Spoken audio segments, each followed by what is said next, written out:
The rooftop was alive with laughter, but my heart was pounding so loud I thought it might burst. I stood at the edge, gripping the railing, the city lights of Seattle sprawling below like a sea of stars. How did a simple invite to a friend's gathering turn into this? A moment that would unravel everything I thought I knew about myself. My name is Eli Carter, a 24-year-old graphic designer who'd spent years perfecting the art of blending in. I wasn't out, not really. I'd buried my truth under layers of, I'm just busy, and I'm not looking for anyone right now.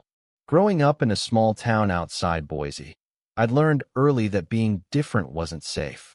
So, I moved to Seattle, chasing a life where I could breathe a little freer, but even here, I kept my walls high. That night, though, something shifted. It started with a text from my coworker, Mia, rooftop party at my place. 8 p.m. Be there, Eli. No excuses. I almost bailed, but curiosity, and maybe a flicker of loneliness, pulled me out the door. Mia's apartment was a cozy, eclectic space in Capitol Hill, packed with artists, musicians, and dreamers. The rooftop was strung with fairy lights, and a playlist of indie folk hummed through the air. I grabbed a beer, scanning the crowd, feeling like an outsider in a room full of people who seemed to know exactly who they were. That's when I saw him. Lucas Navarro, 26, a barista and aspiring poet with a smile that could stop time. He was leaning against the railing, his blonde hair catching the glow of the lights, his hazel eyes scanning the crowd with a quiet intensity. I didn't know then that he'd be the one to change everything. Eli, right? His voice was warm, like honey over gravel, as he approached me. I nodded, my throat tight. How did he know my name? Mia must have mentioned me. I'm Lucas. You look like you're about to bolt. He laughed, and it was the kind of laugh that made you want to stay, to lean in closer. I'm not great at parties, I admitted, staring at the bottle in my hands. Too many people, not enough air. Same, he said, surprising me. But sometimes, you meet someone who makes the noise worth it. His eyes held mine a beat too long, and I felt a spark. Dangerous, thrilling, undeniable. We talked for hours, the party fading into a blur. Lucas told me about his childhood in San Diego, raised by a single mom who taught him to find poetry in the chaos of life. I shared bits of my own story, carefully edited, but his questions were gentle, coaxing me to open up. By the time the crowd thinned, we were sitting on a bench, our knees brushing, the city humming below us. He reached for my hand, and I froze. My pulse raced, not from fear, but from the weight of wanting something I'd never dared to name.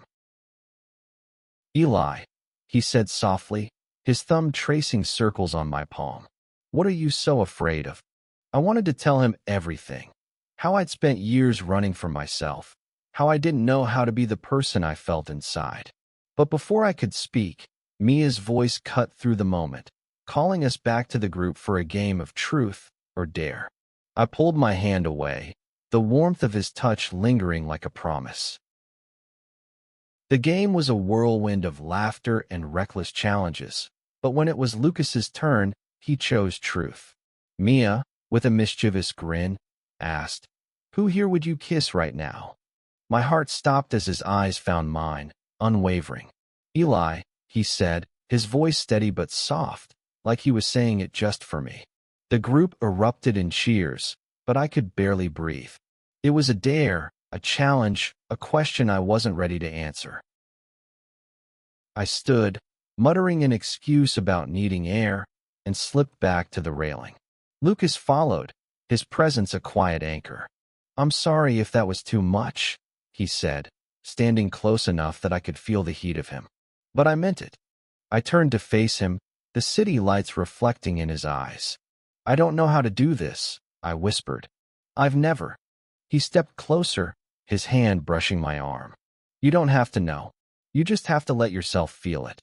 And then, under the glow of the fairy lights, he kissed me. It was soft, tentative, but it set my world on fire. For the first time, I wasn't hiding. I was alive, seeing wanted. But as the kiss ended, a wave of panic crashed over me. What did this mean? Who was I now? I pulled back, my breath shaky, and mumbled something about needing to go. Lucas's face fell, but he didn't push. "I'll be here," he said, his voice a quiet vow. I left the rooftop, the city blurring around me as I walked home. My mind was a storm of fear and longing. I'd spent so long building walls, but Lucas had slipped through them in a single night. I didn't know if I was ready to face what that meant, but one thing was clear. I couldn't go back to the person I was before. The next morning, I woke with Lucas's kiss burned into my memory, a spark I couldn't extinguish. I sat at my kitchen table, staring at my coffee, replaying every second of that night. The way his lips felt, the way his eyes saw straight through me. But with the memory came a flood of doubt. What if I'd misread it? What if I wasn't ready to be the person he thought I was? I tried to bury myself in work, sketching logos for a client, but my mind kept drifting to Lucas. By noon, I couldn't stand it anymore. I grabbed my phone and found his number. Mia had slipped it to me with a knowing wink before I left the party. My thumb hovered over the call button, but fear clamped down hard. Instead, I texted, "Hey, it's Eli. Sorry for running off last night. Can we talk?" His reply came in seconds. "Meet me at the coffee shop on Pike Street. 3 p.m.? My heart did a flip. I spent the next few hours pacing, trying to figure out what I'd say. When I walked into the coffee shop, a cozy spot with mismatched chairs and the scent of roasted beans, Lucas was already there, sitting by the window with a notebook open in front of him. He looked up, and his smile was like sunlight breaking through clouds. "Eli," he said, standing to hug me. The gesture was so natural, so unguarded, that it caught me off balance. "I was worried you'd ghost me." "I almost did," I admitted, sliding into the seat across from him. "Last night was a lot." He nodded, his eyes soft but searching. "I get it. I didn't mean to push you. But I felt something, and I think you did too." I swallowed hard, my hands fidgeting with a napkin. "I did. But I've never done this before. I've never let myself feel this way." Lucas leaned forward, his voice low. "You don't have to have it all figured out. I didn't either when I came out. It's messy, scary, but it's worth it to live as who you are." His words hit like a punch to the chest. I wanted to believe him, but years of hiding had left scars. I told him about my childhood, how my dad's disapproval of anything different had taught me to keep my head down, how I'd moved to Seattle hoping to find myself, only to build new walls. Lucas listened, his hand resting on the table, close enough to touch, but giving me space. "I came out at 19, he said when I finished. "My mom was my rock, but my dad, he didn't speak to me for a year. It hurt, but pretending to be someone I wasn't hurt more." He reached for my hand, and this time, I didn't pull away. "You deserve to be happy, Eli. Not perfect, not fearless, just you." We spent the afternoon talking, the coffee shop fading into the background. Lucas shared his poetry, lines about love and loss that felt like they were written for me. I told him about my art, how I poured my unspoken feelings into every design. By the time we left, the sun was setting, and I felt lighter, like I'd shed a layer of armor I hadn't realized I was wearing. Over the next few weeks, Lucas and I became inseparable. We explored Seattle together, late-night walks along the waterfront, quiet moments in bookstores, stolen kisses in the rain. Each moment chipped away at my fear, but it never fully disappeared. I hadn't told anyone else about us, not even Mia. The thought of coming out, of facing the world as a gay man, still felt like standing on the edge of a cliff. One evening, Lucas invited me to an open mic night at a queer-friendly bar in Fremont. "You don't have to perform," he said, grinning. "Just come cheer me on." I agreed, nervous but curious. The bar was packed, the air thick with energy and acceptance. Lucas took the stage, his voice steady as he read a poem about finding love in unexpected places. His eyes found mine in the crowd, and I felt like the only person in the room. But as we left, hand in hand, a group of guys outside the bar started shouting slurs. My stomach dropped, memories of high school taunts flooding back. Lucas squeezed my hand, his jaw tight. "Ignore them," he whispered, but one of the guys stepped closer, his voice dripping with venom. "You don't belong here." I froze, my heart racing, but Lucas stepped in front of me, his voice calm but firm. "We belong wherever we choose to be." The guy sneered but backed off, and we walked away, my hands shaking. In the safety of Lucas's car, I broke down, tears streaming down my face. "I don't know if I can do this," I said, my voice cracking. "What if it's always like this?" Lucas pulled me close, his arms a steady anchor. "It won't always be easy," he said. "But you're not alone. We face it together." That night, as I lay in bed, Lucas's words echoed in my mind. I wasn't alone anymore, but the world still felt like a minefield. I wanted to be brave, to live openly, but fear was a stubborn shadow. Little did I know, the real test was coming, and it would force me to decide who I was willing to be. The weeks that followed were a blur of love and fear, intertwined like the vines climbing the walls of Lucas's apartment. We were falling hard, spending every spare moment together, but the incident outside the bar had left a crack in my confidence. I started noticing the stares, the whispers, the way some people's smiles faded when they saw us holding hands. Seattle was progressive, but not every corner of it was safe, and I wasn't sure I had the strength to face that reality. One Saturday, Lucas suggested a weekend trip to the Olympic Peninsula, a chance to escape the city and just be us. I agreed, desperate for a break from the weight of my own thoughts.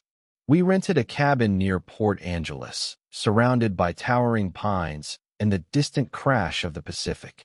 The air was crisp, the world quiet, and for the first time in weeks, I felt like I could breathe. That night, we built a fire in the cabin's stone hearth, the flames casting shadows on the walls. Lucas pulled me onto the couch, his arms wrapping around me like a shield. "You've been quiet lately," he said, his voice gentle. "What's going on in that head of yours?" I stared at the fire, the words caught in my throat. "I'm scared," I admitted finally. "Not just of what people think, but of losing myself. I've spent so long hiding.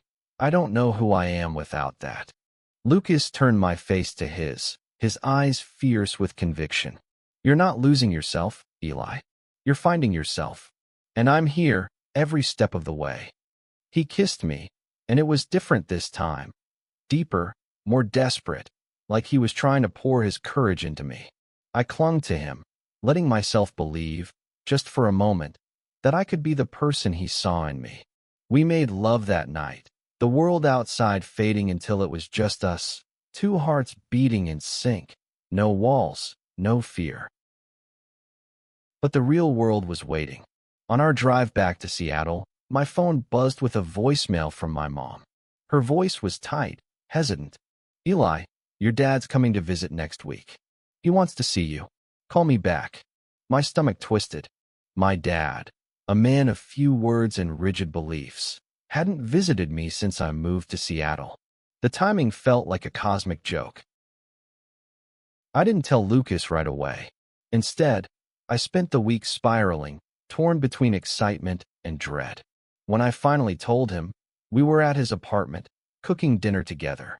He set down the knife he was using to chop vegetables and looked at me, his expression unreadable. "Are you going to tell him about us?" The question hung in the air, heavy and sharp. "I don't know," I said, my voice barely above a whisper. "He's not like your mom. He won't understand." Lucas's face softened, but there was pain in his eyes. "I know it's hard, but hiding who you are, it's like letting him win. You don't have to shout it from the rooftops, but you deserve to live your truth." I wanted to argue, to tell him it wasn't that simple, but deep down, I knew he was right. The thought of facing my dad, of saying the words out loud, made my chest tight, but the thought of losing Lucas was worse. The day my dad arrived, I met him at a diner near my apartment. He looked older, his hair grayer, his shoulders hunched from years of hard work. We made small talk over coffee, but I could feel the weight of what I wasn't saying. Finally, he asked, "You happy here, Eli? You seem different." My heart pounded. This was my chance. I took a deep breath, picturing Lucas's steady gaze. "Dad, I'm gay," I said, the words spilling out before I could stop them. "I've been seeing someone. His name's Lucas." The silence that followed was deafening. My dad's face hardened, his jaw tight. "You sure about this?" he asked, his voice low, like he was testing me. "I've never been more sure," I said, my voice shaking but firm. "I love him." He didn't yell, didn't storm out. He just stared at his coffee, his hands clenched around the mug. "I need time," he said finally, and then he left, the bell above the diner door jingling in his wake. I sat there, numb, until Lucas called.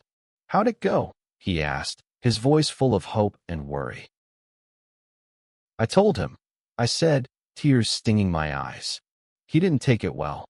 Lucas was at the diner in minutes, pulling me into his arms right there in the booth. "You were so brave," he whispered. "No matter what happens, you did that. You showed up for yourself."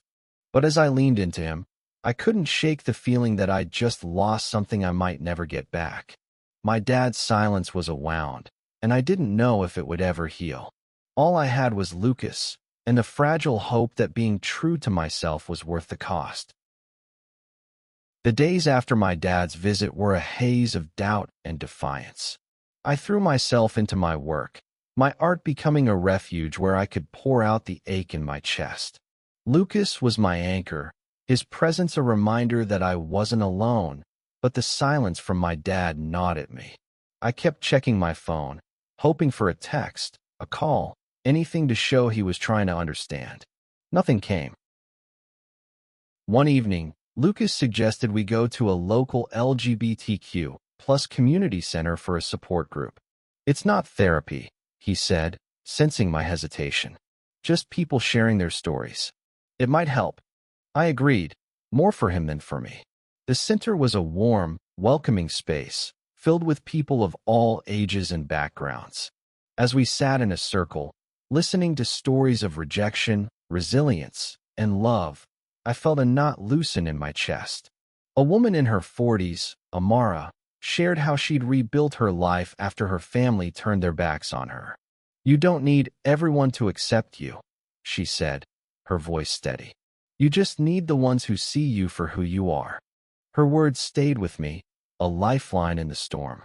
That night, Lucas and I lay in bed, the city lights filtering through his window. "I'm proud of you," he said, his fingers tracing patterns on my back. "You're stronger than you think." "I don't feel strong," I admitted. "I feel like I'm breaking." "You're not breaking," he said. "You're becoming." His words carried me through the next few weeks, as I navigated the fallout of my dad's silence. I started opening up to others, Mia, my coworkers, even a few friends from back home.